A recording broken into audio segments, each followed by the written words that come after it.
Want to make a couple of announcements of some upcoming events. We have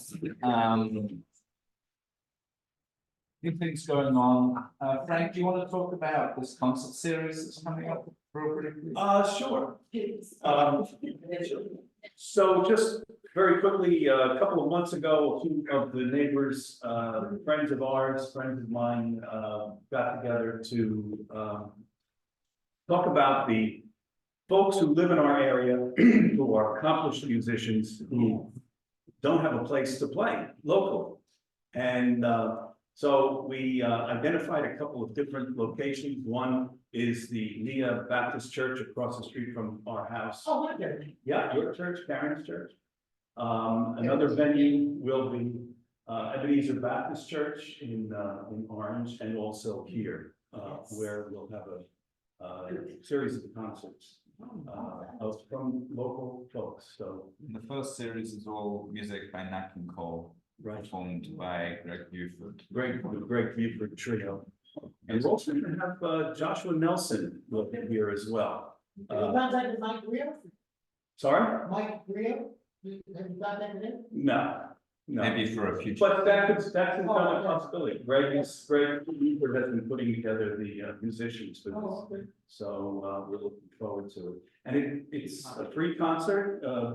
There will be 3 of them, no cost, but certainly donations are welcome. So come and listen to some of the best music that you could hear in this area. So we're excited about it.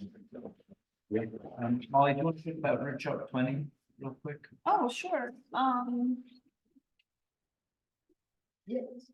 Some of you might know that, Mindy, my mom, another Orange graduate author, wrote a book in 2004 called Boot Shop, How Caring About Getting Neighborhood Parts in America and What You Can Do About It. And that book explores the history of urban renewal in the United States, and specifically the effect on African-American neighborhoods and cities all across the country.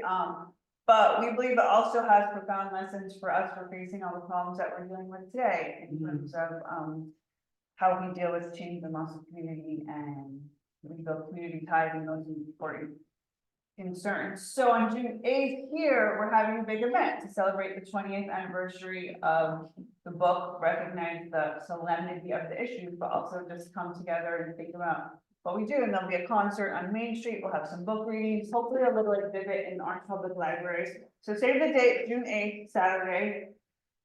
Thanks. It's actually a big weekend. There's going to be a symposium on the 7th.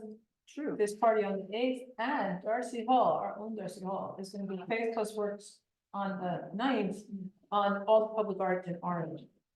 It's going to be great. That will also be our annual meeting, right? Yeah, Yeah. Okay, 3 last announcements that I'll make very quickly. One is wanted to have a collective celebration. Marcial, who is director of Lambie, one of our partner organizations, got recertified to provide legal immigration services. Yeah, sales having Lambie, leaving Lambie, and March 23rd, especially for those of you who are resident in Orange, we have our next Planning to Stay People's Assembly, which will be here.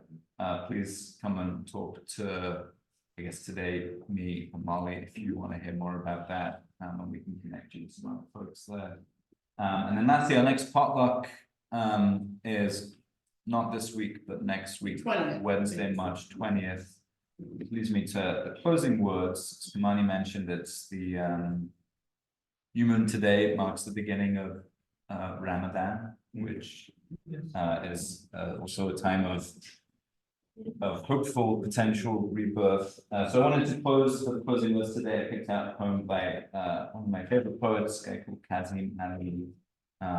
Poem's titled Ramadan, and speaks to the Ramadan as a time for trying to listen for those changes in the bird song that might rebirth. So he says, you wanted to be so hungry, you would break into branches and have to choose between the starving months, 19th, 21st, and 23rd evenings. The liturgy begins to echo itself, and why does it matter? If the groundwater is too scarce, one can stretch nets into the air and harvest the fog. Hunger opens you to illiteracy. Thirst makes clear the starving pattern. The thick night is so quiet, the spinning spider pauses. The angel stops whispering for a moment.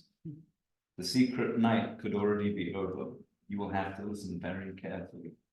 You are never going to know which night's mouth is sacredly reciting, and which night's recitation is secretly mere wind. See you for tea. Thanks, Bill. Thanks.